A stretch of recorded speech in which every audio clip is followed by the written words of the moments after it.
अभी तक आप लोग देख रहे थे 1 जनवरी को हम लोग कोलियाबर के पास त्रिशूलधारी मंदिर आए हुए थे। वहां से हम लोग कामाख्या देवालय के दर्शन भी किए और अभी आसपास का एरिया थोड़ा दिखा रही हूँ। पूरा पिकनिक पार्टी से भरे पड़े है और साथ ही में ये मंदिर कितना प्यारा है। और उसके बाद चलिए आगे बढ़ते हैं। मैं एकदम मंदिर के ऊपर आ गई थी, माँ पापा और बुआ नीचे ही खड़े थे मेरे लिए, तो उसका भी थोड़ा क्लिप ले लिया, ऊपर से अच्छा लग रहा था।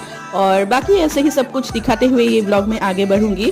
बुआ बोल रही थी फोटो भी क्लिक कर दो, फोटो भी क्लिक कर दिया बुआ का। फिर माँ और पापा ऊपर से आ रहे थे तो वो भी क्लिप ले लिया। बस ऐसे ही ये ब्लॉग पूरा कवर करूंगी और क्या ही करूंगी, क्योंकि आसपास का एरिया भी इतना सुंदर है। पूरा मतलब नेचर का व्यू मैं लेना चाहती थी इस व्लॉग में। पूरा क्लिप्स तो इस व्लॉग में ऐड है ही नहीं, वो मेरे इंस्टा के रील्स में आएगा। जो भी हो, यहाँ जो हो सके मैं वो दिखा रही हूँ और हो सके तो फिर से जाऊंगी वहाँ। बहुत ही प्यारा जगह है। जो भी हो, अब टाइम हो चुका था घर लौट जाने का और जाते हुए रास्ते में एक कप कॉफी पीने के लिए ये जगह पे हम लोग रुके हैं। तो बस यही था आज के लिए। Stay tuned for